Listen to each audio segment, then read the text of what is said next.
of Isaiah. The text reads, however, as follows in the New Revised Standard Version. Why do you say, O Jacob,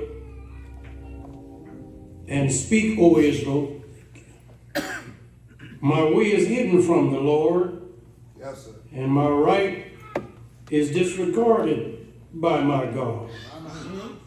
Have you not known? Have you not heard? The Lord is the everlasting God, the creator of the ends of the earth. He does not faint or grow weary. His understanding is unsearchable. He gives power to the faint and strength to the powerless. Even youths will faint and be weary, and the young will fall exhausted. But those who wait for the Lord shall renew their strength.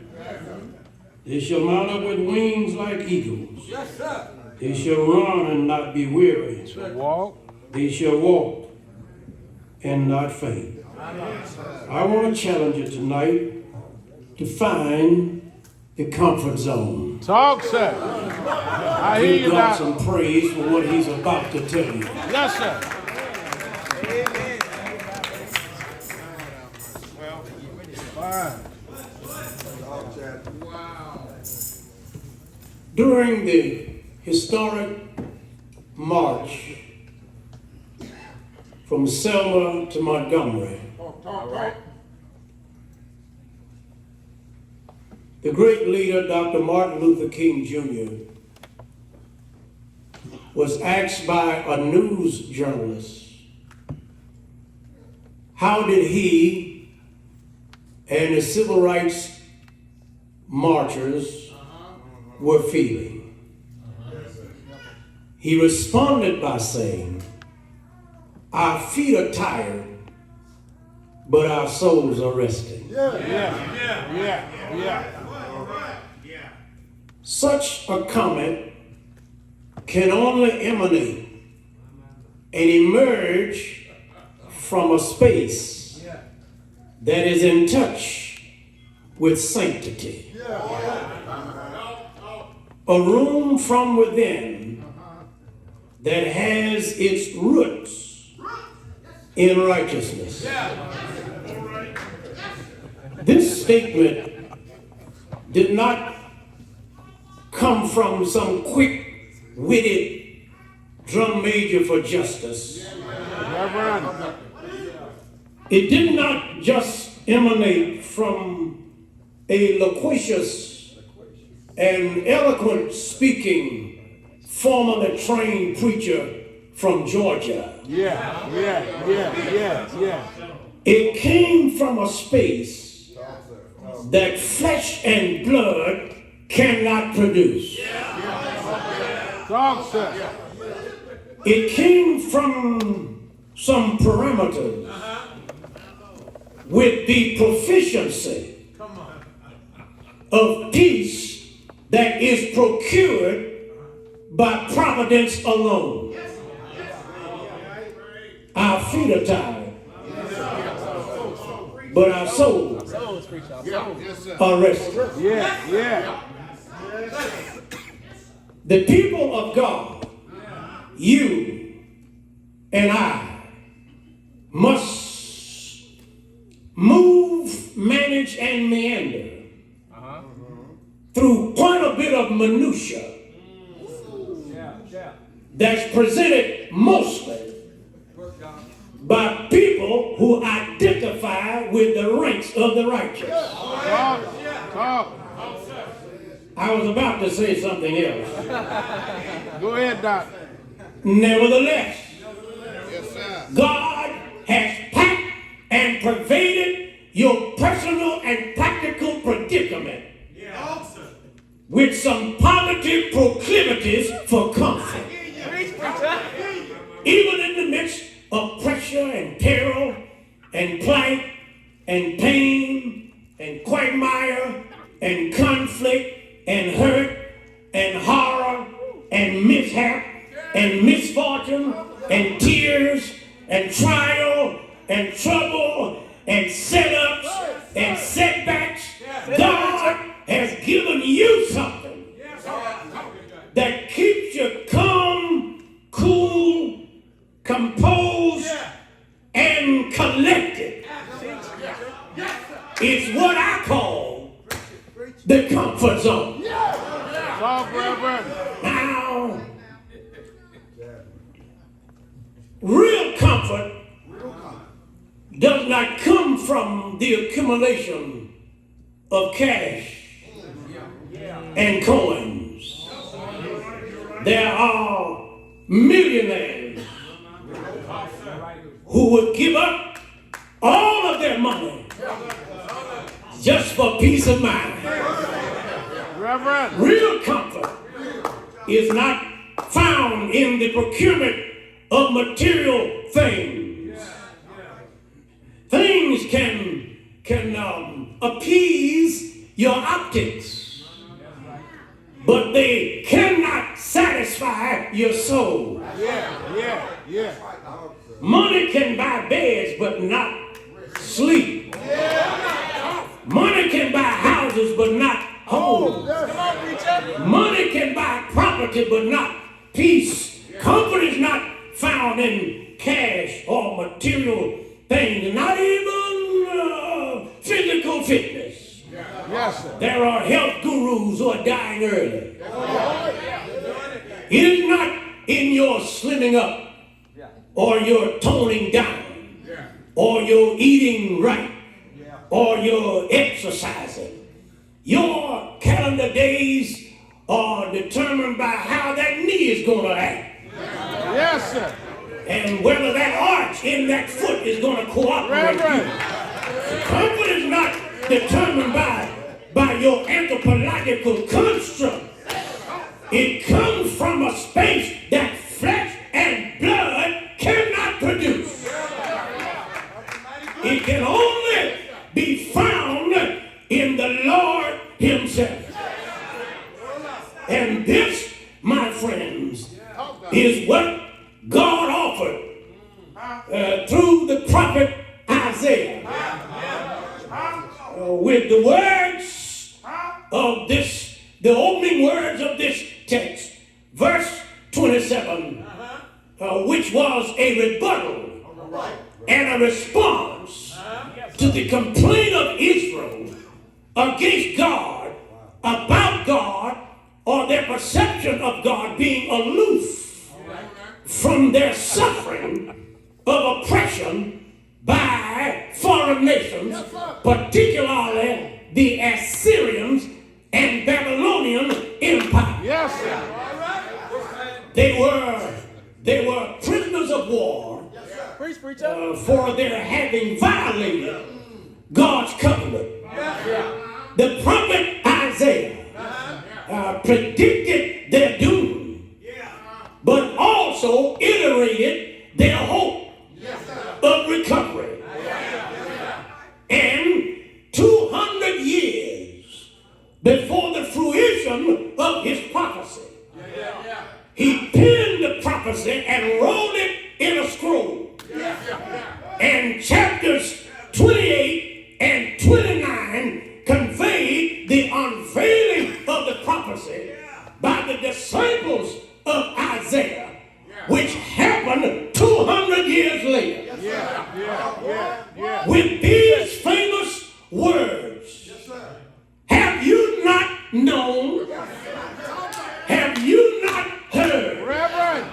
The Lord, the everlasting God, the creator of the ends of the earth, does not faint, does not go weary. His understanding is unsearchable.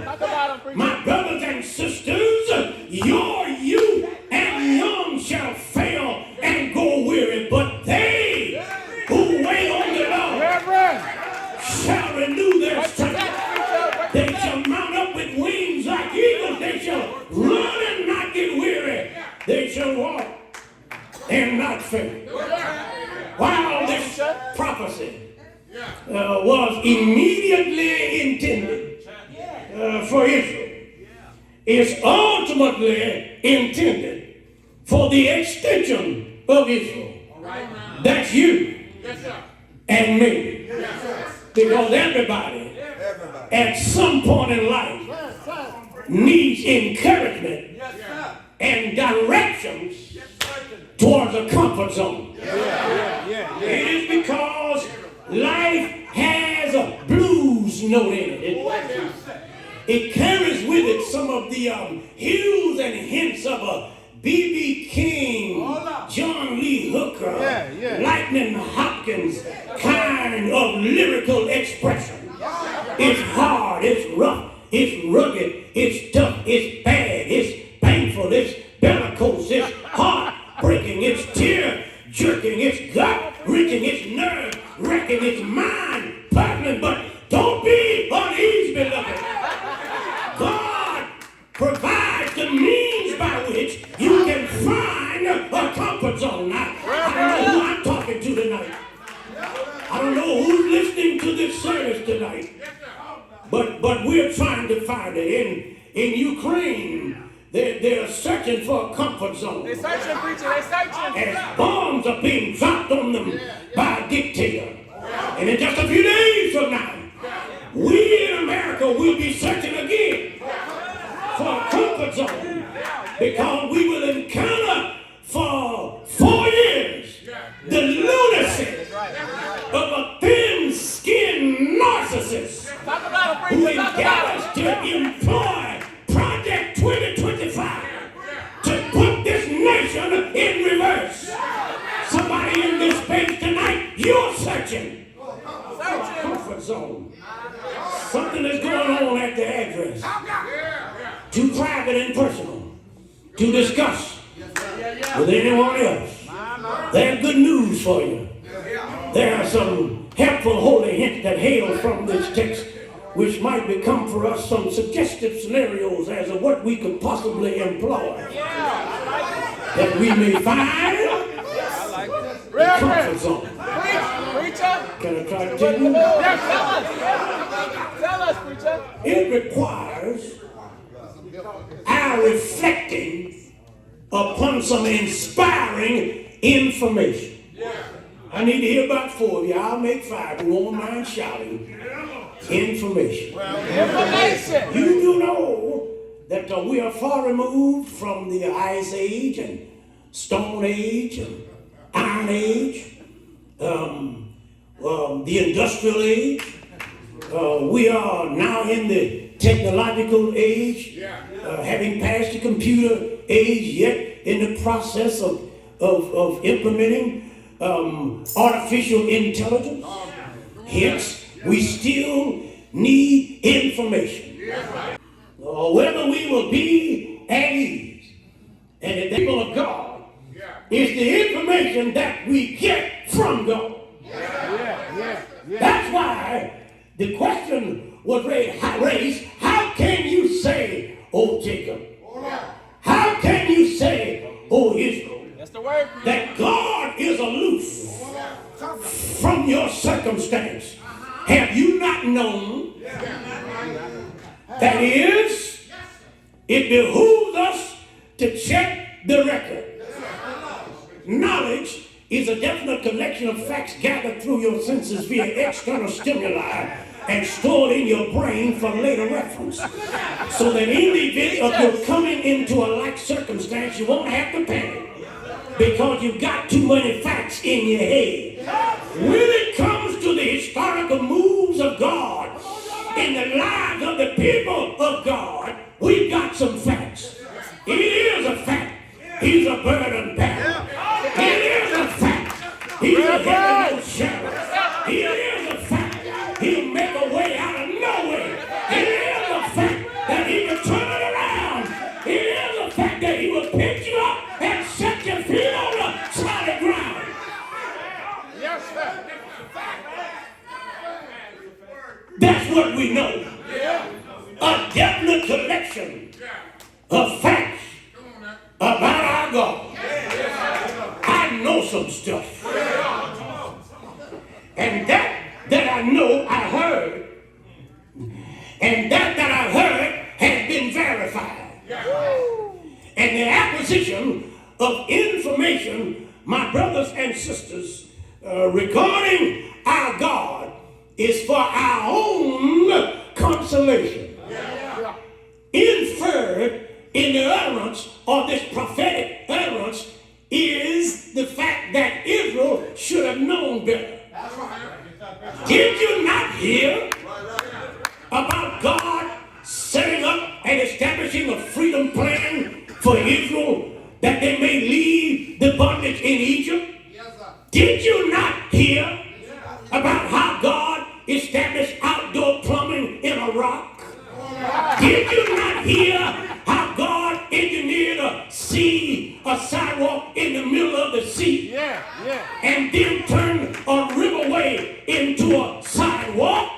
Did you not hear how God established global positioning in the wilderness and guided his people for 40 years by pillar cloud by day and fire by night? Did you not hear how God established a catering service and set up a delicatessen in the desert and fed his people on a daily basis? Did you not hear how God preserved the fabric in the clothes and shoes that his people wore that they had on when they made it to the promised land?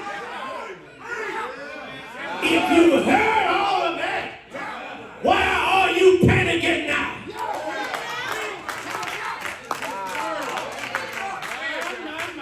I am not bothered about the fiasco that's going on in our nation's capital. I've heard too much about God, and I know too much. I'm not bothered about a presidential cabinet being filled by criminals. I know too much about God. I'm not bothered about how oppression is being devised with contemporized terms in gentrifying processes to reverse what people of color have accomplished since 1968, because I know too much about God. He's still a way maker. He's still a burden bearer. He's still a healer. He's still a judge in the courtroom. I've got too much information. Here's how that great Unitarian preacher Ralph Waldo Emerson said it. He said, I could trust God in what I'm going through because of what God has already brought me through. Yes, sir. So through many dangers, toil and snare have already come. Grace brought me, saved this far, and grace will lead me on. How do you find this comfort zone? It requires connecting with a credible source of support. Right up the question, the prophetic question, and it's a qualified question. Have you not known? Have you not heard that the Lord, the everlasting God, creator of the ends of the earth, does not faint, does not grow weary. His understanding is unsearchable. Your youth shall faint and grow weary. Your young shall fail. But this God gives power to the faint and strength to the powerless. You miss me? Come on, sir. If he can create something ex nihilo, bring something out of nothing, surely him beginning with your weakness is better than him starting with nothing. If God can bring something out of nothing, starting with your cancer is better than God starting with nothing. You miss me again? The God serve can not only make things, he can make things happen. It therefore behooves the one who is trying to find this level of comfort to connect with the right kind of source that's credible enough to sustain them. That's why the writer said, the speaker said, if you wait on the Lord, this is going to bless your heart. The word wait comes from the Hebrew word chava. Chava, Teach us, preacher. it means to wait, but it also means to wait by being connected to the right source. Don't miss this. I'm an avid golfer. And I have some golf balls all over the house, garage, and places. And when my oldest son, now he's 6'2", close to 300. He was playing with some golf balls. I was not at home. I just, wherever I was. When I returned, I noticed one of the golf balls was in the driveway with half the cover knocked off. Now, it takes some serious doing to knock the cover off of a golf ball. Tiger Woods can't knock the cover off of a golf ball. But this brother, I don't know how he knocked the cover off of a golf ball. I didn't get upset because I was curious because of what I saw when I picked up the golf ball. And I noticed that wrapped around the inner core of a golf ball is a lot of hard rubber fastened together. And so fastened that even though the cover was knocked off, the core was still intact. I said, thank you, Lord, for a son who doesn't know how to treat golf balls. That's what this word kavah means. It means you have been bound, wrapped, attached, tied to a source that will hold you together. It hasn't been your money, your friends, your fame, your name that have been holding you together. Because even though life can knock your cover off, God has enabled you to hold it together. They that put their confidence in God. Praise His holy name. My brothers and sisters, when you are connected to the right source, don't be deceived in believing the contemporary clergy collar that forever tells you that since you hooked up with heaven, that all you got to do is name it, claim it, blab it, grab it, call it, haul it. God's got it, go get it. Life is going to happen to you. Hell is coming your way, but we serve a God who knows how to hold you. Are you still there? Have your hand up on me.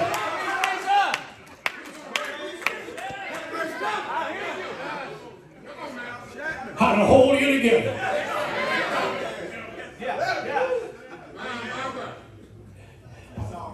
Have you not known him? Haven't you heard that the Lord, He is the one to whom we must be connected? In the Hebraic expression, the word equivalent is Yahweh, which means Lord.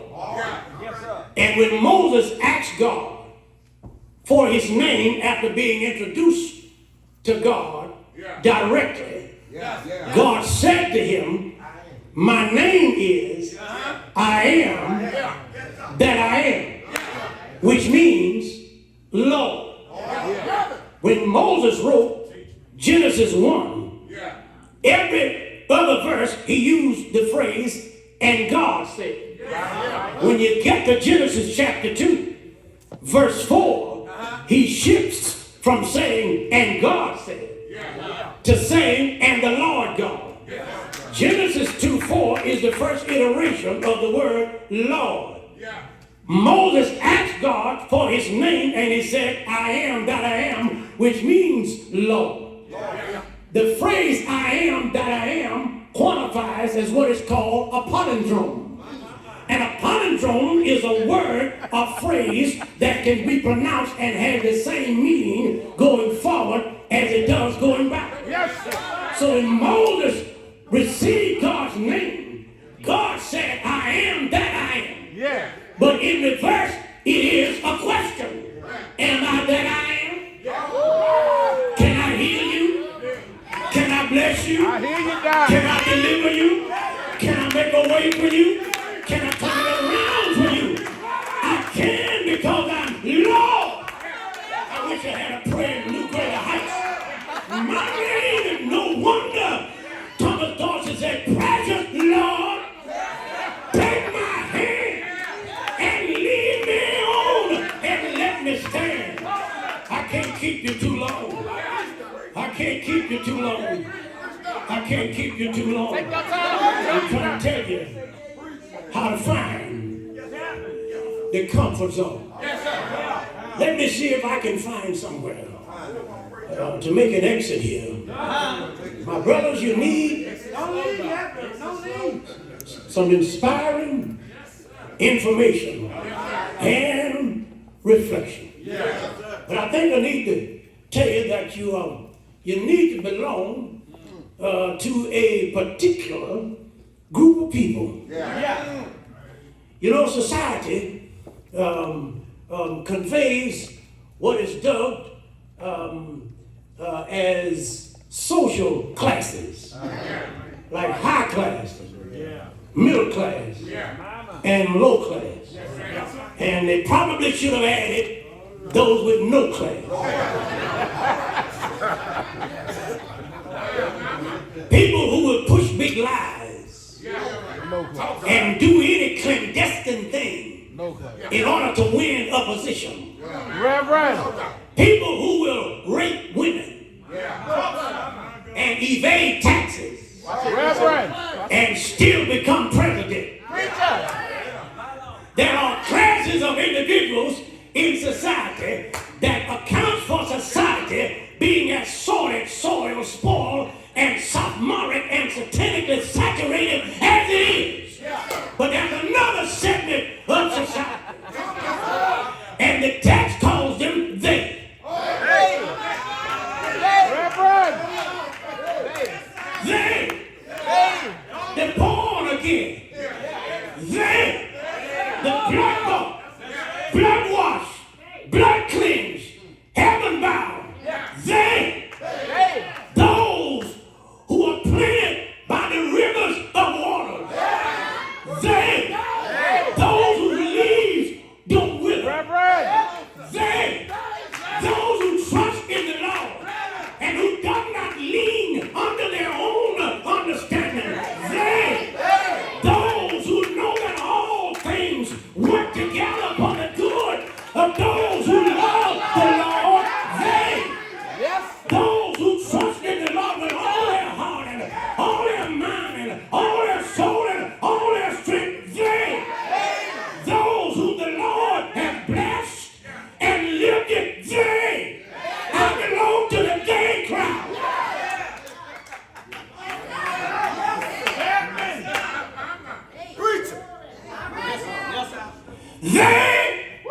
They that wait on the Lord shall renew their strength. There is something interesting in this utterance of the prophet, and that is the word renew. I'm going to quit, Pastor.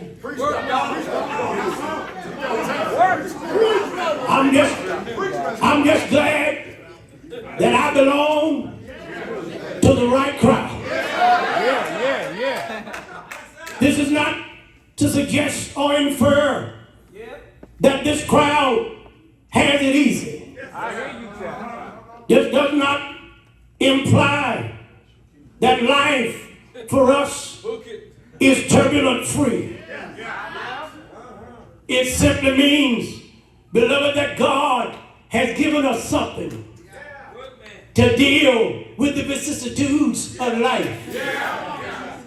That leads me into this last thing I want to tell you. Tell us, preacher. That you must do if you're going to find the comfort zone. You need to retain a capacity for a comeback.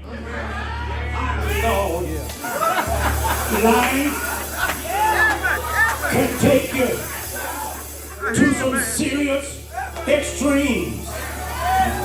Life can get you down in the dumps. Talk about it. Shakespeare said it's a poor fellow who struts his hour upon a stage and then is heard no more. It's full of sound and fury, signifying nothing.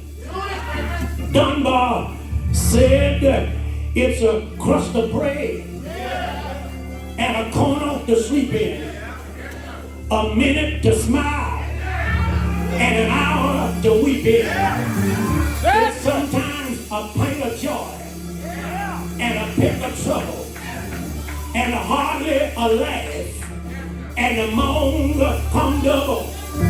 But I stop by to tell you, God has given you the capacity for a comeback. Israel had fallen victim to the nations of Assyria and Babylonia. But through the word of the prophet, God preserved for himself a remnant, oh praise his name, and signified that even though they were taken from their homeland in Jerusalem, that they would eventually make their way back. Oh, praise his name. That's what is iterated in the word renewal. They shall renew their strength. They shall mount up and wing like eagles. They shall run and not get weary. They shall walk and not faint. Oh, praise his name. Well, what does a comeback look like? I'm glad you asked. Oh, praise his name. Just a 2 miles from here, in a little town called Yanley, Alabama, or in the Bible meeting at the Tellis Chapman Church. There's an old preacher there by the name of W.L. Kenny. He came to revival every night. Oh, praise his name. Well, he made his nights, and he would return on the next night, and he would say to the preacher, I came back tonight because you had some comeback in you. I want to tell every preacher in here tonight, whoever tried to touch you, the God we serve, put some comeback in you. I want to tell every child of God in this house tonight, whatever traps the enemy laid out for you, oh, praise his name. It might have tripped you and might have tripped you up, but the God you serve, put some comeback in you. Oh, praise his name. What does it come back look like? It looks like an eagle in ready to fly. Oh, praise his name. The Bible said they shall mount up with wings just like an eagle. The reference was to the shedding of feathers by the eagle. The science says yes, that the eagle will lose his life. But Isaiah was not talking about the eagle's feathers. Isaiah was talking about the abilities and ability of the eagle. Oh, praise his name. In other words, mounting is the initial phase eagle's flight, flying in the inner praise of the eagle's flight, and landing in the ending phase of the eagle's flight. And what God was telling Israel, you haven't got to the end yet, but I've given you something to get yourself ready to handle what's coming. Oh, praise the name. The eagle is known for his strength in fight. Why did Isaiah not say a robin? Why did Isaiah not say a canary?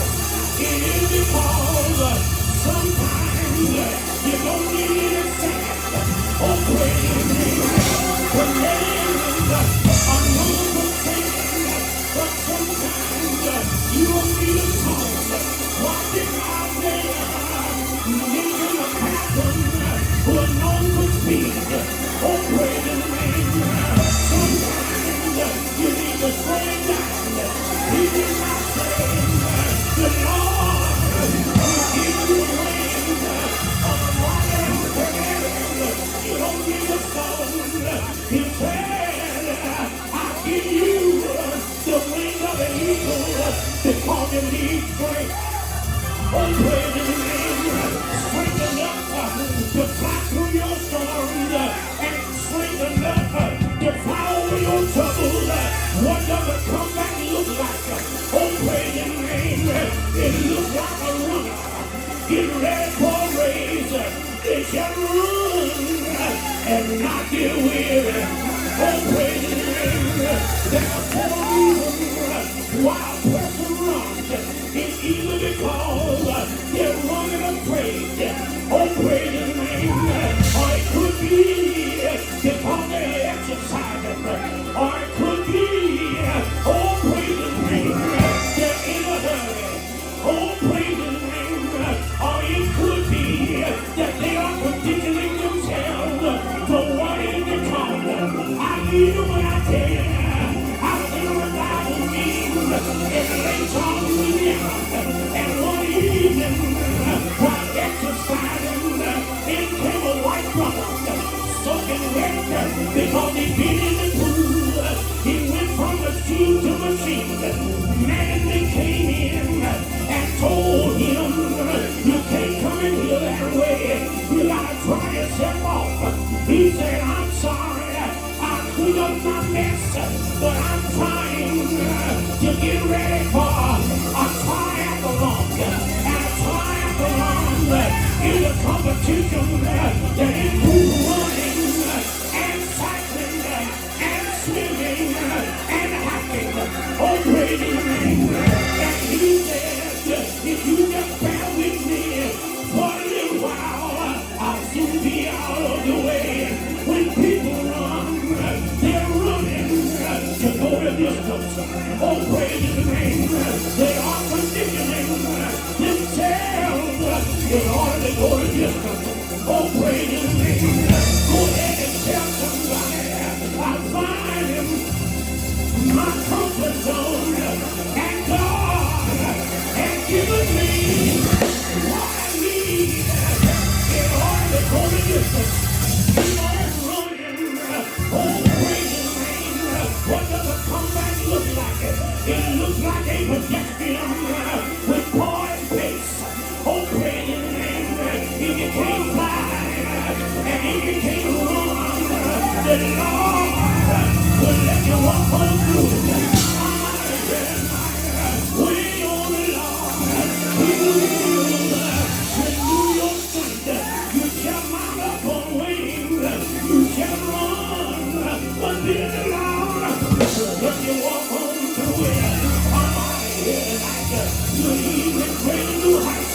Thank you for having us one more time. But before I leave you, if I have about 4 witnesses, I'll make 5 who don't mind shouting. I'm still walking now. Oh, praise his name. Walking is better than falling. Walking is better than tripping. Walking is better than standing. Oh, praise his name. In other words, you're still moving. We cannot